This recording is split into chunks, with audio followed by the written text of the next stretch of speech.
Vsin, the sports betting network. The numbers told the story, they always do. It's one of those idiots who believe in analytics. This is a numbers game with Gil Alexander on Vsin. Good Friday morning to you. What's happening, party people? It's a numbers game right here at Vsin.com, Game Plus, iHeartRadio, YouTube TV, and of course, Sirius XM Channel 158. It's radio's Gil Alexander. It's Kelly Bidlin alongside producer number 9. So much more than a producer. What is happening? Nothing much, man. How you doing? I like the party people drop. I was always with the party people. Straight beard hair, by the way. Just want to point that out in the one. You know, you're really getting in my head here recently, okay? Sorry. Just one hair sticks out, and then I see it in the darkness of the door, and it's distracting. Why don't you fix it for me? Come on. Maybe I will.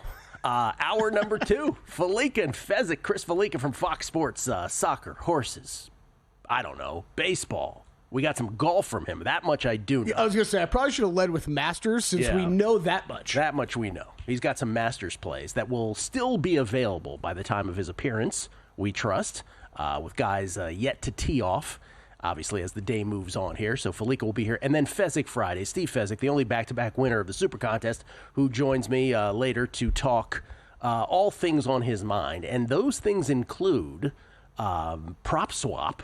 A little bit of a scandal. Is that too big of a word? Yeah. For it? Yeah, maybe too big of a word. No, probably. But it's interesting. Accurate, interesting little case study over there, prop swap. And I think Stevie and me are going to get into it about something regarding 100 wins in the Dodgers. So I'm sitting there yesterday in a group text message with Gil and Steve Fezzik, and at 3 different times I think to myself, Gil, I'm like, I'm going to start typing, whoa, guys, save this for air. Yeah. And then some real nerdy math stuff starts happening. I'm like, never mind, this is probably better on a text message conversation. And then someone said something again. I'm like, well, save this. Oh, no, here comes more nerdy math. Never mind. I look forward to these kinds of point-counterpoint with Steve Fezzik a little later on the show. UFC 314, Jordan Sherwood will join us to give us his bets on what is a nice UFC card this weekend. Jason Weigart from Under a Cloud of Smoke. NBA awards. By the way, 1 weekend now left. 3 days left in the NBA season. How about the Warriors back into the playoffs as a 6th seed after the Grizzlies lose yesterday? Only 2 because for whatever reason they don't have games tomorrow. Yeah, that's correct. They do that every year. This is something I forget every year, and I always hit this point, and I'm like, why? They do it because of playoff implications, potential playoff implications. They want everybody playing at the same time on Sunday. That's right. So 2 games left in the NBA season. And we will talk about the awards that are largely not up anymore. Mm-hmm. I don't know why they take them down 2 games before the end of the season. Yeah, it's interesting. We talk about this with the NFL. We're like, I get it, you got to take it down at some point, but there's more voters than there are in the NFL. So you can just leave them up for 2 more games. Right? Yeah, they have 2. I mean, and why now? Right? Why not 3 days ago? Why? And we're only playing a game of done or not done. Is basically what we're playing with those. And we start, of course. So let me just get this out of the way first before we get to the Masters, the 89th Masters. One is we're back in Sacktown tonight. So a little baseball in Sacramento, 14,000 seat stadium there at Sutter Health Stadium in Sacramento. The Oakland A's hosting the New York Mets. And the question becomes, are we back on the overtrain today? Are we back on the overtrain, Kelly? I hear it far and wide. That's the question. And the answer to the question is no, I am not. Not on the overtrain today in that game. And the reason is because, you know why? We have 2 ground ball pitchers. I've been saying that about Sears for years. J.P. Sears of the Athletics, Griffin Canning of the Mets, mainly ground ball pitchers. So for me, and my reasoning as to why I play the overs, that is a non-play for me tonight. I'm just tailing you on these, man, but it is. We're already out to 9.5, 10 on that total, and like we talked about yesterday, cat's out of the bag. People know about this. People are going to bet it anyways. So yeah, I think you got to be smart and pick your spots with pitchers. Now, if it gets 11 runs in the first inning, you can hate me, but I'm not playing. Not one for me tonight. Okay, to the 89th Masters, where after the first round yesterday, Justin Rose had himself a 3-stroke lead over Ludwig Aubert, Corey Connors, and Scotty Scheffler, the pre-flop and current favorite still, Scotty Scheffler, to win the 89th Masters at Augusta. Justin Rose out to a nice little start here to begin round number 2. He is 1 under through 3. He birdied the second hole. So Justin Rose increases his lead by a stroke. He is 8 under for the tournament. And didn't JVT come on the show this week and say he took Justin Rose at 100-1 to win this? I believe he did. Oh, man. Someone did. I was trying to remember. I think it was who. Jonathan Von Tobel. It was a very look. Rose was a very popular first-round leader bet because I don't think he had him first-round leader. I don't think he brought that up either. I think he had him for the full tournament. But good for everybody to catch that yesterday because he's now been the leader at Augusta after the first round 5 times. Something to note for going forward. Justin Rose, who has one major to his name, he won the 2013 U.S. Open. He finished runner-up at the Masters twice.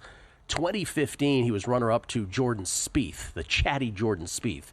And in 2017, he was runner-up to Sergio Garcia, of course. So Justin Rose trying to win his first green jacket. He, by the way, in the updated Masters odds, Scottie Scheffler, as I mentioned, still the short shot. Scottie Scheffler plus 210 to win it. 4 strokes back currently. He has not teed off yet today. And then Ludwig Aubert, plus 550. Justin Rose, 6-1. I believe this might have moved here in the last 10 minutes, though, where Justin Rose might be the second in the second position. Obviously, check who. Yeah, we are live-ish odds. Yeah, we're about 10 minutes behind. So you are correct. I'm looking at it right now. Rose is plus 550. Oberg is 6-1. I love that's our guarantee. We will give you live-ish odds. Live-ish.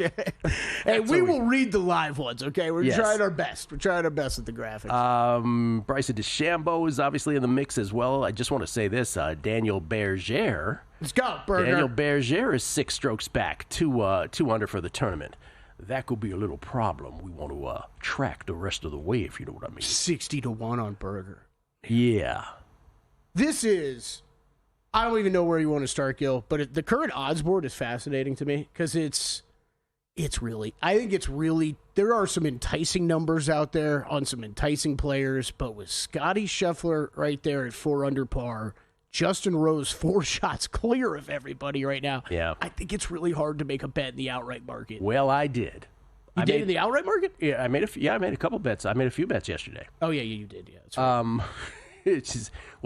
Keep in mind, there was a point yesterday, and we all had this thought, especially when Scottie Scheffler sunk that 60-footer, where we're like, okay, is Scottie Scheffler just going to run away with this? Like, there was a moment where, like, is this Masters just going to be a Scottie Scheffler coronation tour here?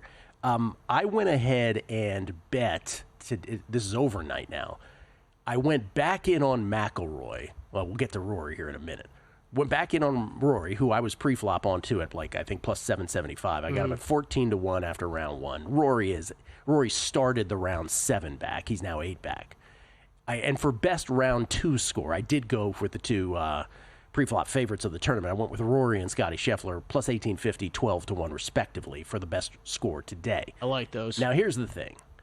I get that the Rory bet might just be putting bad money after bad money. I get that that's possible. On the other hand, and you and I talked a little bit about this before the show, the amount of overreaction we see from folks to what has happened in one day, even like few holes, let alone one day yesterday, was just ridiculous, right? And so, he was awesome for 14 holes. For 14 holes, I felt pretty smart yesterday adding Rory to the mix. He was great. He was 4 under through 14, and he was in a tie for second place. If he pars out the rest of the way yesterday, he's also in a tie for second. Well, guess what? Rory did some Rory Augusta things. On 15, he bounded the ball past the hole into a treacherous area on 15 where you do not want to be because you don't want to have that pitch. And sure enough, he bounced it past the hole into the drink.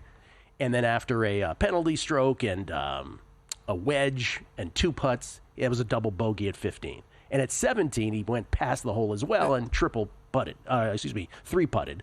So again, a double bogey. So and by the way, he had it up and down on 18 to maintain even for the day, and that's what ended up happening. So double bogey 15, double bogey 17, instead of being 4 under, even for round number 1. He was shook after 15, man. That hole played so hard yesterday, and it's a genius hole. You set up as a par 5. Yeah, I mean, I love any course that does this, but obviously Augusta, one of the best in the world.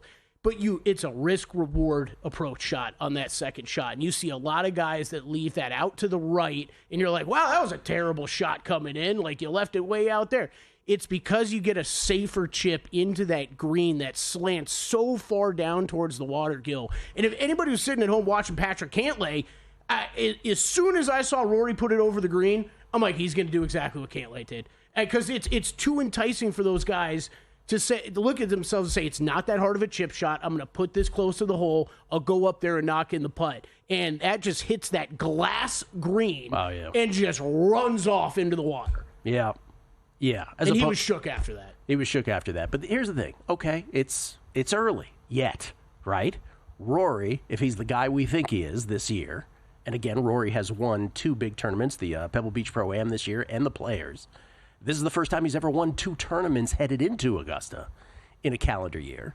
If he is the golfer we think he is, there's plenty of time to bounce back here. Plenty of golf to be played. On the other hand, it's the cautionary line that I used with you and Matt on the Beating the Book Masters pod, which is, or is this just in his head? As this is his 11th try to win the career Grand Slam. And maybe after that yesterday it is. I don't know. You have a matchup you made. I do. I think that's a great way to talk about it, though, because the overreaction for me is everybody jumping to that conclusion already. Yes. And it's, well, he played 14 really good holes. I'm not saying for sure it's not in his head anymore, Gil. But look, can we give it another round or two? We'll find out a lot more of how he responds today. That's right. One tournament matchup for me: Ludwig Oberg over Xander Schauffele. Look, Oberg, I think looked incredible. He's a guy that you really just been waiting to put it together more consistently here, and really why he stayed off of my betting card heading into the tournament. But a great first round, and when this guy is locked in, he's one of the best on the tour. Xander still looks like he's trying to find it out there a little bit. So at only minus 115, I thought that was a good round 2 matchup bet. And Jose Luis Ballester, that is your real name. Maybe you take your business elsewhere next time. NBA awards, done or not done? Next, Numbers Game, Vsin, the Sports Betting Network. Time. There's nothing more valuable. It's what drives everyone to make the most of every moment. We celebrate living large in the now. In a city where time disappears, we create experiences that electrify the soul and memories that will last forever. We go big, we go all night, and here, everyone is invited. So get loose and get loud. This is Circa. You'll have the time of your life. So, Paulie, have you had a chance to read the Vsin Daily yet? Yeah. Came in at 3 a.m. What's Bill doing up that late? Well, rumor has it, it starts off with a 12-hour meditation session. Then he just pours himself over film and live TV, really focusing and taking it all in. Bill's in with the biggest insiders, talking trade secrets, strategies, the whole nine, absorbing the info. And then and only then can the writing process begin.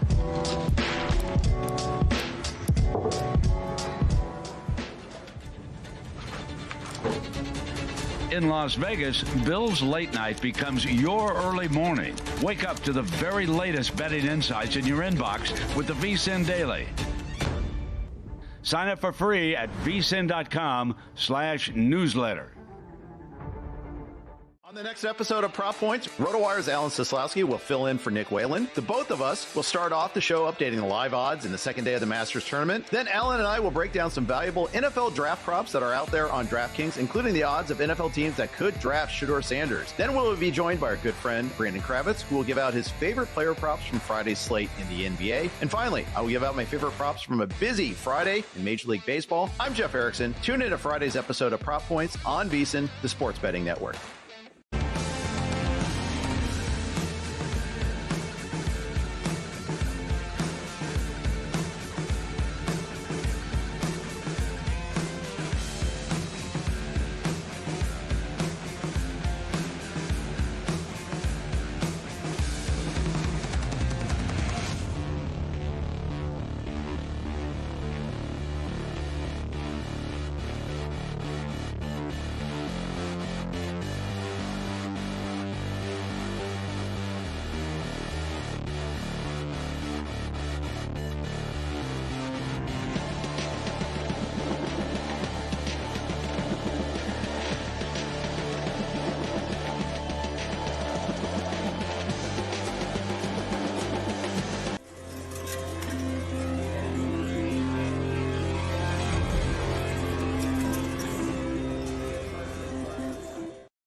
Numbers Game on Vsin, the sports betting network. As always, check out our website, vsin.com. So much happening there. Masters round 1 recap and round 2 picks. Greg Peterson's Major League Baseball best bets. Lou Finicaro's UFC 314 picks.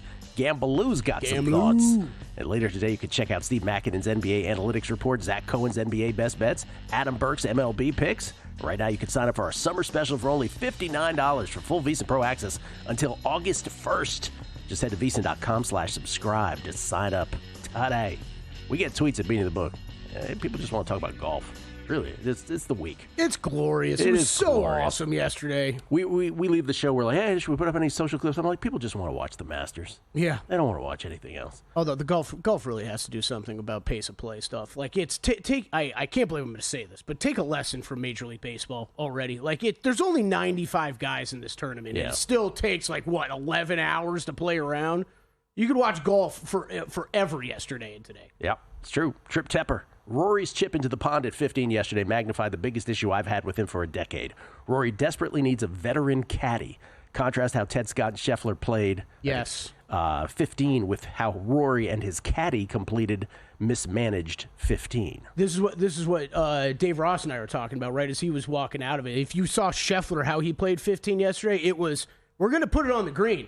We know we're going to leave it 20 feet short, but guess what? We're going to be on the green, and we're not going to be in the water. Well, we're not going to have disaster holes. Mm-hmm. Yeah, exactly. You get 2 of those, you're round. Chris Heath, nobody's adding Jason Day at 66-1, he asks.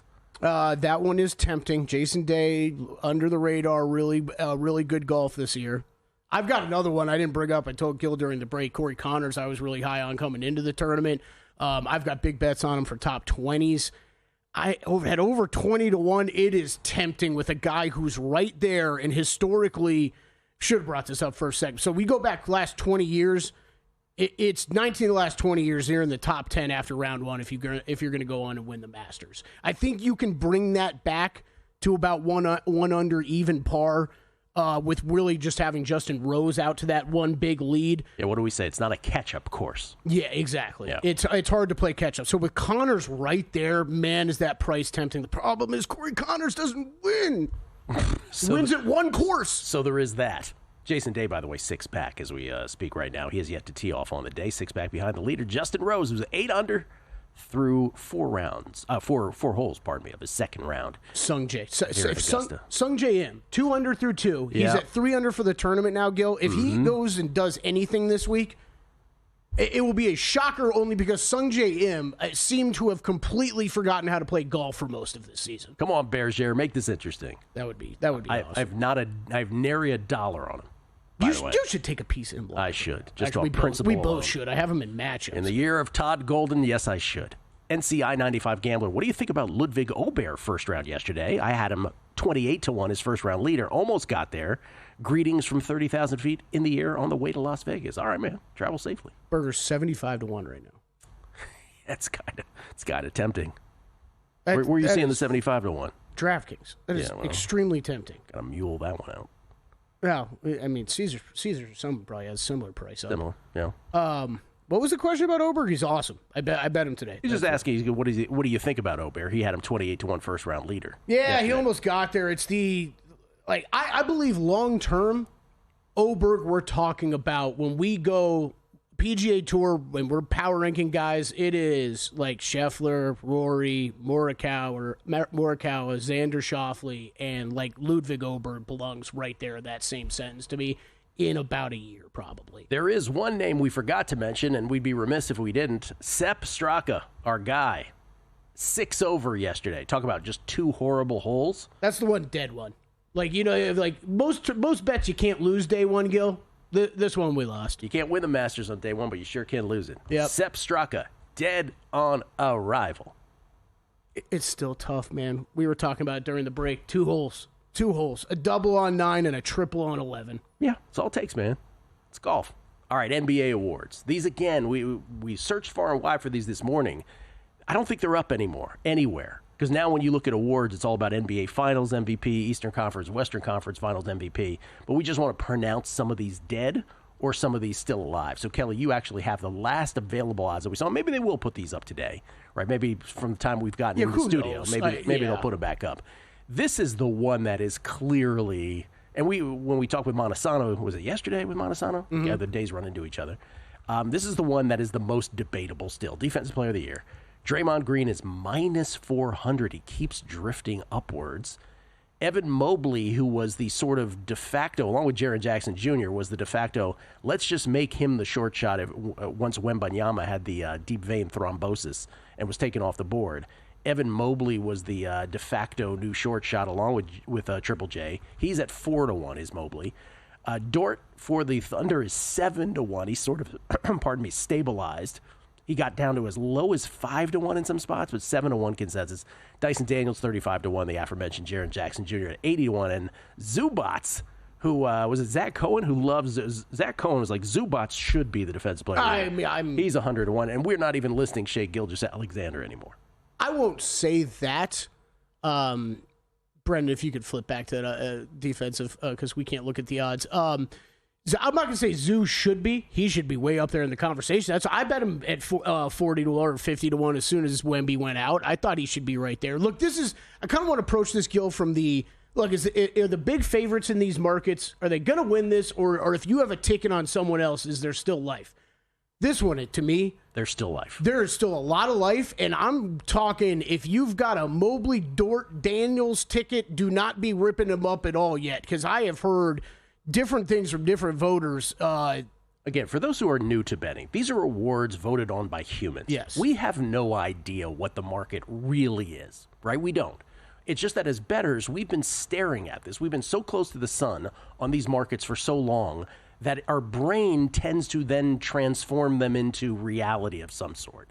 They might not be in any way a reflection of reality. We don't know. Mm-hmm. So I would, in this market, if you told me you were betting Mobley as that choice seems to be, or Dort, I wouldn't tell you not to. Yep. I wouldn't.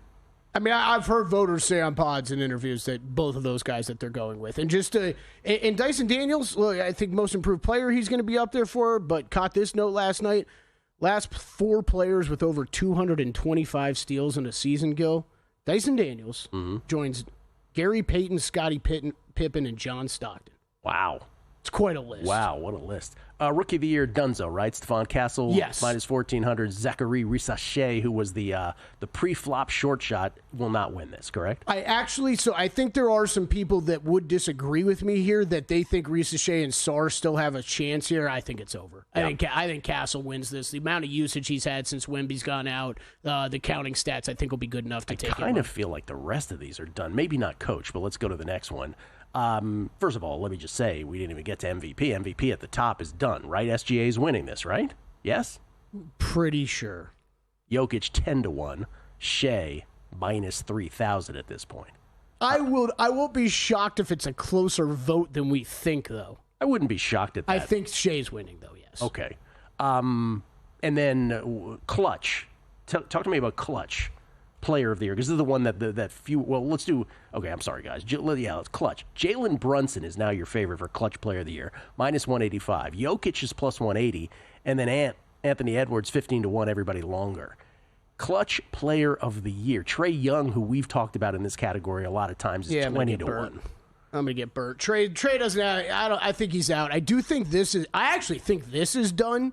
This is the one we talked about when I was making Trae Young bets, and Michael Montesano was as well, and Drudzinski was as well. We were talking about all the time, all the clutch time minutes that Trae Young was getting, and at the time was having good averages. The team record was pretty good. The problem is the Hawks, because they're so mid, have continued to live in those clutch time minutes, but the stats and wins have only gotten, or losses have only racked up, and stuff has only gotten worse for Trae. Meanwhile, Jalen Brunson went on about a 5-week heater of just killing it in games and doing it all in clutch minutes, and him getting the ball every single time, Gil. And then he got hurt and went out for a while, and I think he just locked it up then. Jokic is back in this mix on the odds board, but Gil, we brought this up at the time when I was making Trae Young bets. I still don't think he belongs up there when you go to look at the clutch time stats. We're just looking for some other way to give Nikola Jokic an award.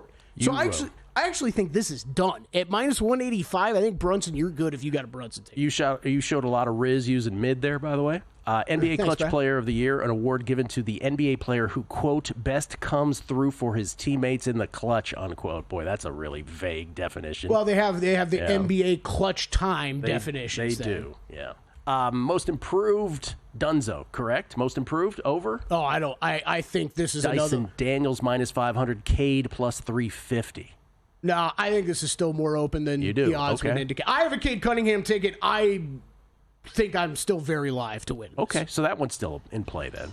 God, this is the award where I had Norman Powell and Drew had Franz Wagner. And then Coach of the Year is still up. For grabs, or is that done? I think it's up for grabs. Yeah, I think it's up for grabs. But it's a mano between Bickerstaff and Atkinson. I agree with that. Okay.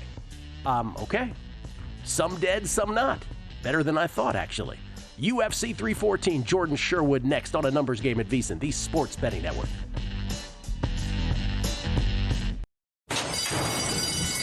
And they're off.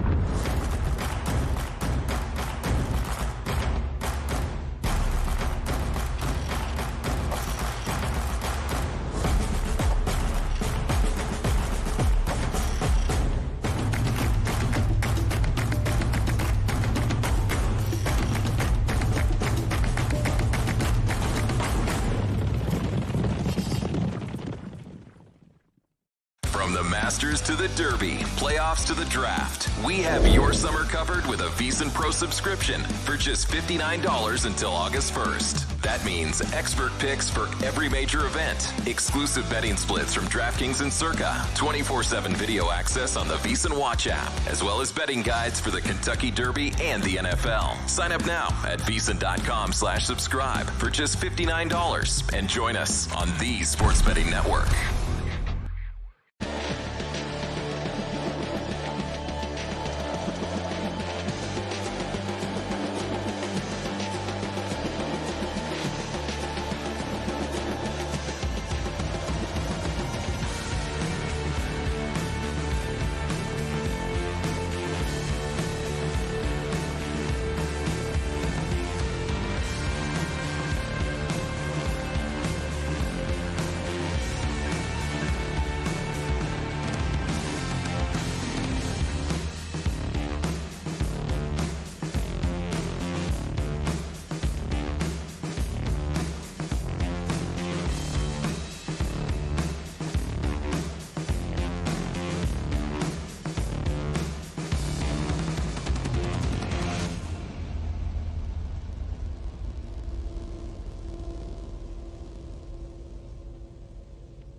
This is Vsin, the sports betting network.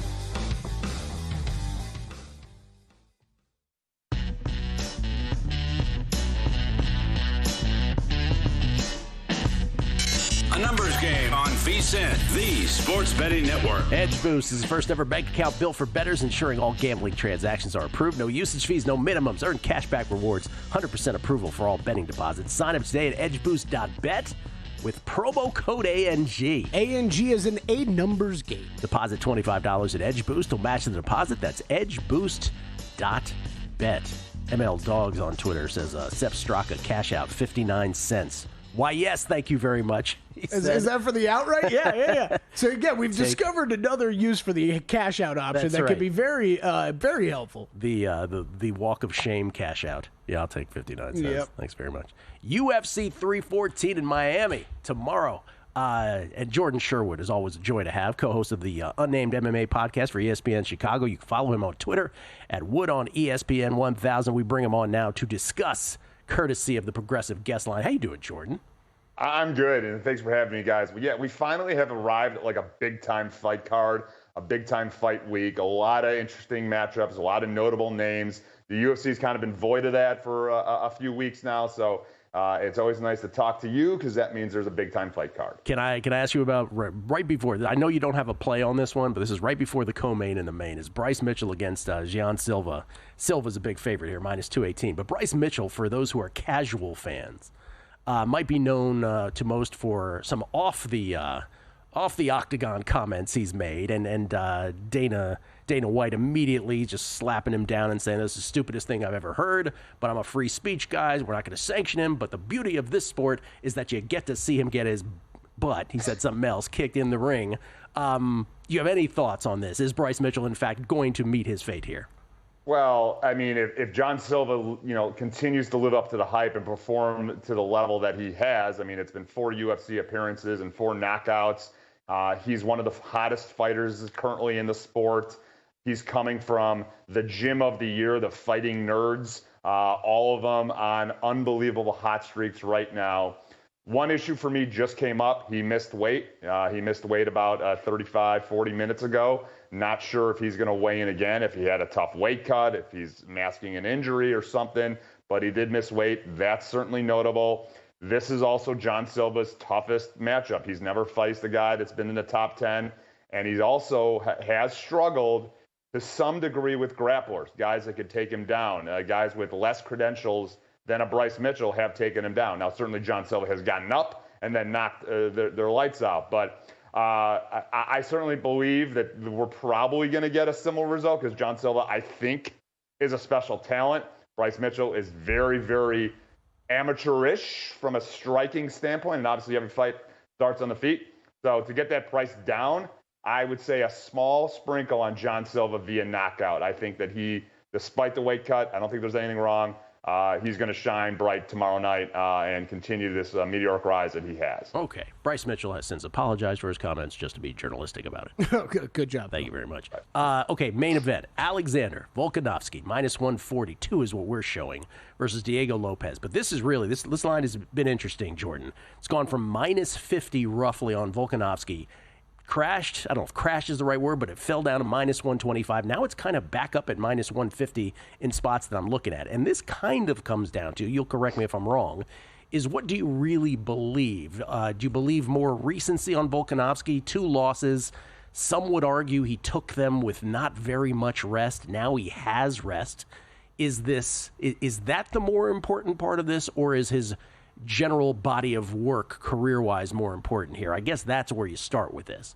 Yeah, and I think the thing to note, too, with those 2 KO losses, it was against Islam Makhachev, who's probably the best pound-for-pound fighter on the planet, and Ilia Topuria, who is up there in the rankings, just gave up his featherweight title to now go after the lightweight strap. So it's not like he's getting knocked out by bums. He did the smart thing, yes, taking the time off. He hasn't fought since February of last year, but he's now fighting a guy that's a power puncher that comes like a bat out of hell, that has a unbelievable Brazilian jiu-jitsu game that we haven't even seen yet, and has at least answered some question marks about cardio. Now, this is a 5-round fight. Volkanovski has been living and dying by 5-round championship fights.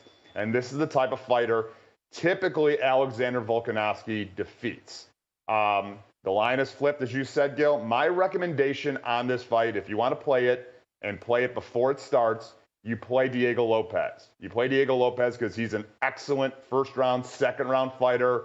And you question mark about the chin. Is Volkanovski's chin still there? Because when that goes, it goes. But if you want to be on the Volkanovski side, you wait. You wait until you bet this live. You can probably get a better price because there are still question marks. Can Lopez go into the deeper rounds 4, rounds 5, that Volkanovski has been doing his entire career? So that's my recommendation. It's Lopez now at that plus 120 price because I also believe he's a special talent.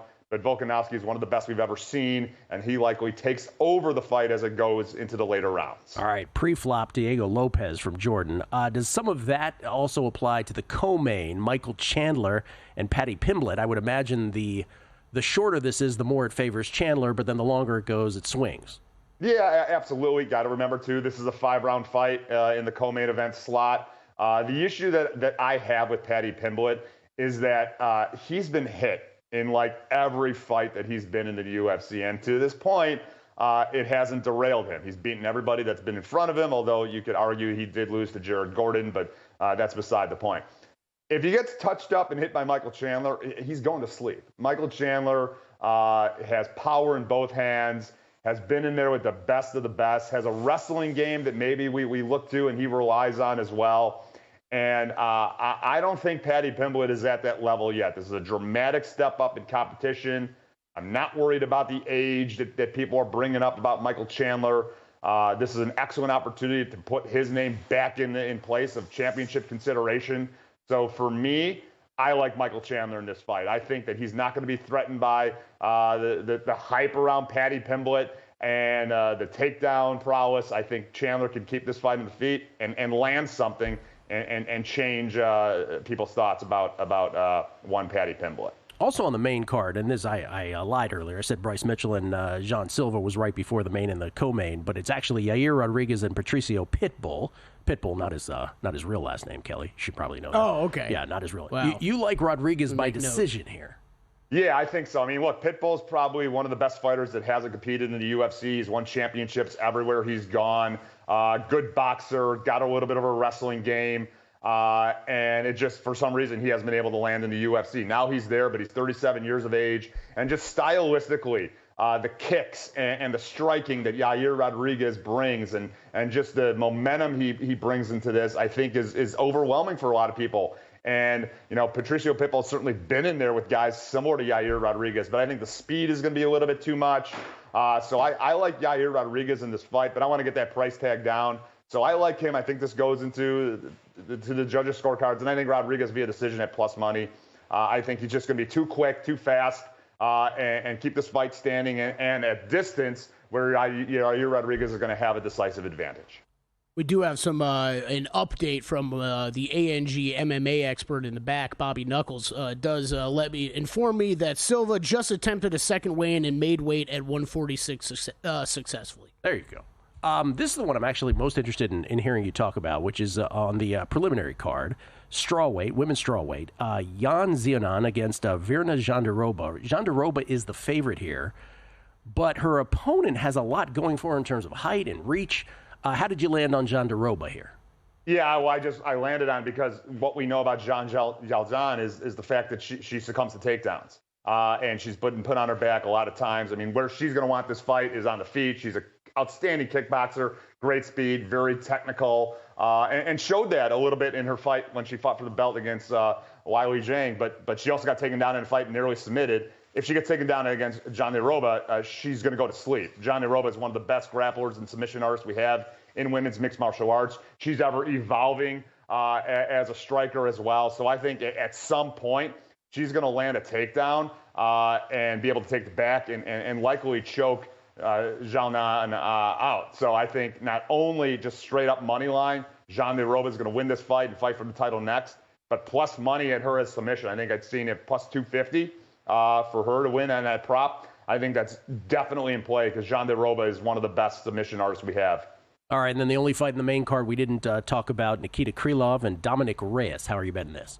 Yeah, I'm betting it based on trends right now. Krylov has had a shoulder injury that put him out. He hasn't fought in well over a year and a half. And guys that are coming off of extremely long layoffs, and maybe that also holds true then for the Volkanovski fight, have lost. We've seen that with Josh Emmett. We saw that with Rafael Vsin, Marvin Vettori, all guys that are fighting in big fights the past couple of events. Just not the same. You can't mirror what you do in training camp when you get into the octagon. So I think Dominic Reyes is back to being that championship level type of light heavyweight that maybe challenges for the title again. I think he just overwhelms Krylov at some point. So I like the under, I think, because both guys are finishers. But if you're asking me to pick a guy, I'm taking the dog. I'm taking Dominic Reyes, the Dominator, to continue this second 2.0 version of him and get the win. All right, Jordan, appreciate it, man. Enjoy the fights. Good luck on all the bets.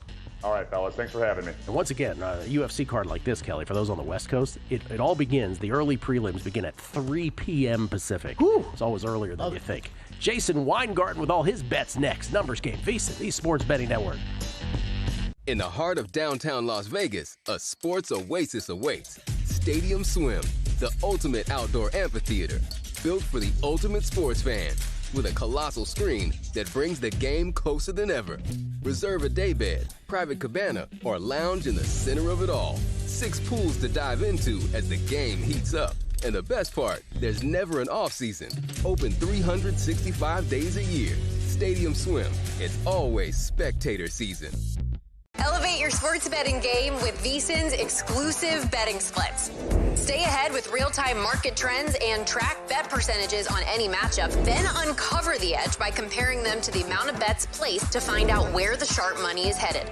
Upgrade to Vsin Pro to access betting splits, live odds, line moves, power ratings, and in-depth game analysis. Go to vsin.com/pro to join Vsin, the sports betting network.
VSiN, the Sports Betting Network. Horse racing fans, get ready. Vsin at the track. The road to the Kentucky Derby is live today and every Friday leading up to the Triple Crown with key Derby prep races this weekend. We're breaking down the top contenders for this year's Run for the Roses. Join experts Mike Somich and Aaron Halterman today at 2:10 p.m. Eastern on the Vsin YouTube channel at Vsin Live for expert analysis and insights. Don't miss it. Vsin at the track, streaming live 2:10 Eastern. 2:10 p.m. Eastern, Kelly. Not 2:09, not 2:11, 2:10. That's right. Be there on time. So we count down to the Triple Crown, baby. Skill Alexander. Somich doesn't let you in if you're late. He does not. He kicks you out of the YouTube page. Jason Eichel Gambler said, is the ANG Army riding with the over 9.5 runs in the Mets-A's game tonight? No, covered that already, Jason. I am not, because it's two ground ball pitching. Two ground ball pitchers starting this game. That's right. Plus, Gil and I are making way more intelligent bets right now. That's right. I might have just bet Daniel Berger. What's my number, Kelly? 80 down to 75 to 1. That means he's good. 75 to 1. Daniel Berger. But I'm still trying to figure out where we're getting limited at. Keep your eye on Daniel Berger, if you know what I mean. That number I told you in the break just keeps going down, down, down. Justin Rose did bogey the 5th hole, so he is back to his to 7 under, which is where he started this round, atop of the leaderboard at Augusta. So he's at 7 under through 6 holes of his second round. Ludwig Aubert has parred the first 2 holes. He remains three strokes back, as do Corey Connors and Scotty Scheffler, who have yet to tee off. Sungjae Im, 2 under for the day, is at 3 under. Bryson DeChambeau also at 3 under, 4 strokes back. Tyrrell Hatton, who's yet to tee off, also at 3 under, 4 strokes back. And then it's Berger, Fitzpatrick, Victor Hovland, Ashke Bhatia, on and on and Let's on. go, Bhatia. Shane Lowry also Let's go, there. Lowry. By the way, did I just go Ashke? Yeah, Akshay Bhatia. Pardon me. I always do that with him. You're in. You're in, buddy. We're in on Daniel Berger. You know how much you got down? How much? $40. That's all they gave? Never mind. That's the point of that. Kelly's like, how much you want? I was like, how much can you give me? I was like, the question is, how much will they give us? Yeah, exactly. It's ridiculous. Rory McIlroy did birdie hole number 2, so he's 1 under. Let's go, Rory. Get right back in it, baby. Plenty of golf to be played. Steady as she goes. And we mentioned this yesterday. I did with Crack when Crack was with us. Matt McCarty. Don't even know his name, right? And if you're following on the leaderboard, don't confuse with Denny McCarthy. That's right. You don't want to do that. Matt McCarty, who started the round 6 strokes behind Justin Rose. He was 1 under in round number 1. The reason I bring him up, you're like, why do you care about Matt McCarty? Brought it up with Crack yesterday. Mike Palm was on By the Books with Dave Ross and Jensen Lewis yesterday. Was talking about liability here at Circa. Mm-hmm. And we don't really, on this show, we don't really pay attention to liability that much. It's not really something that fascinates me. But Mike Palm told a story about how someone who had some sort of insight or maybe some relationship. It was a relationship. Yeah. I forget the exact, like a sponsor it was or something. It was a referral to them, and he wanted to put $10,000 down on Matt McCarty to win $8 million to win the tournament. Right.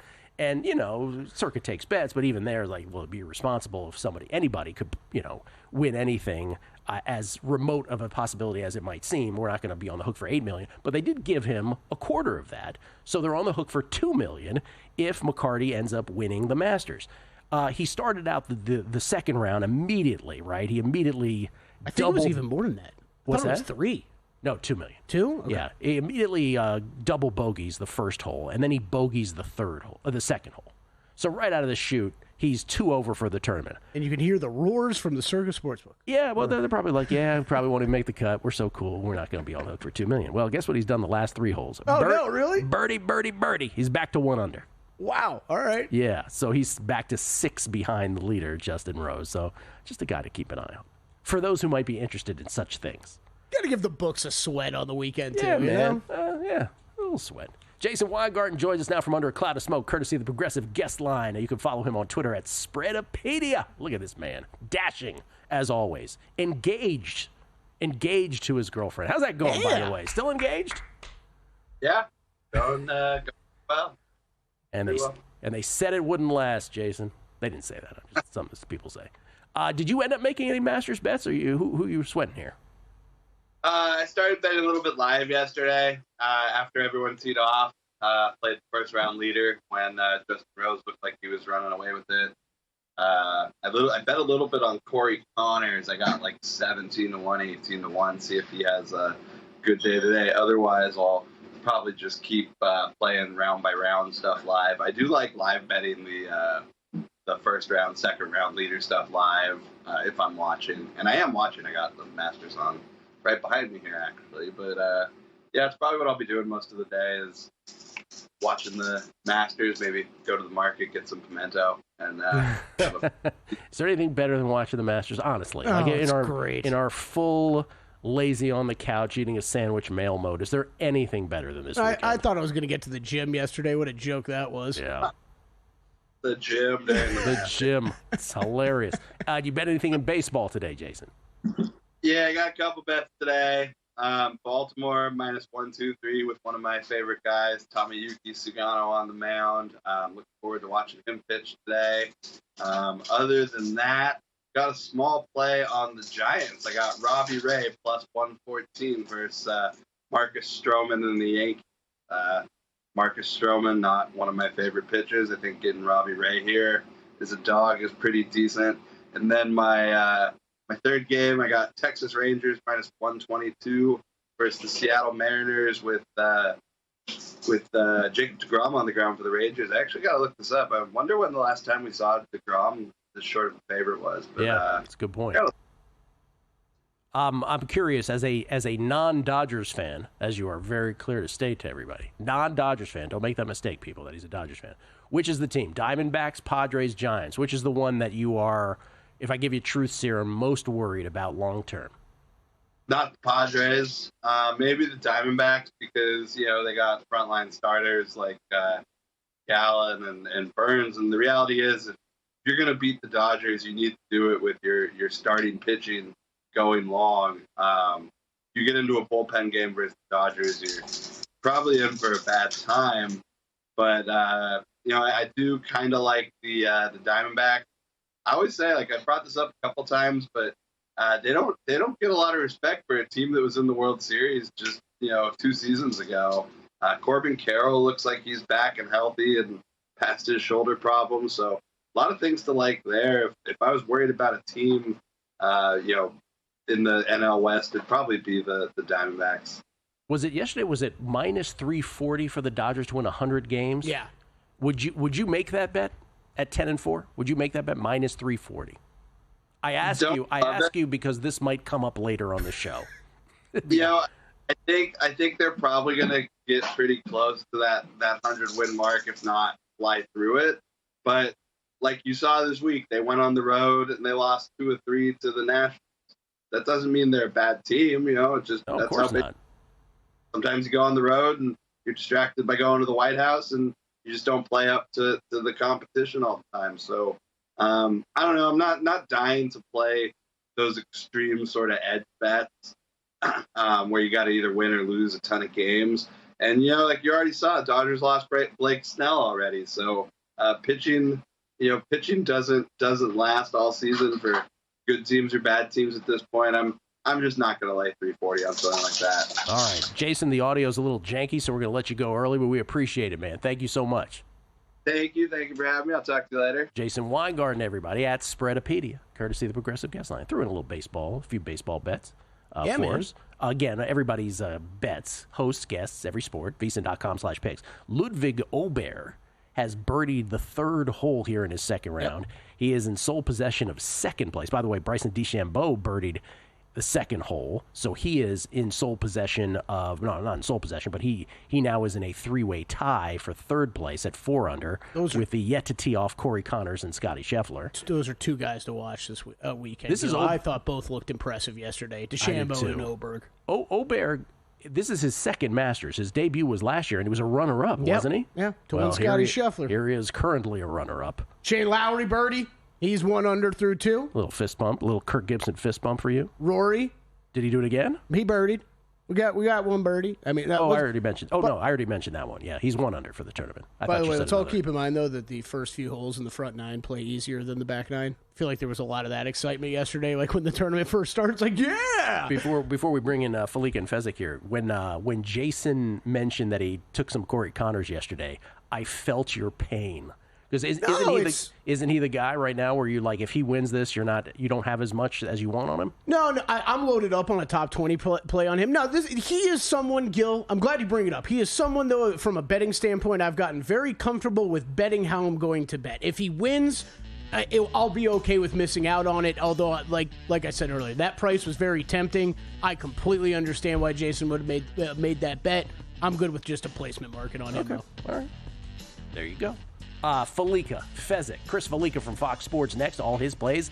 I know he's got some season longs. Oh, excuse me, not some season longs, but he's got some Masters plays for guys who've yet to tee off. Maybe he's got some season longs. I don't know. And Fezzik next. Numbers game. And we're out. Okay, give me 1 sec. I need to load funds into my gaming apps.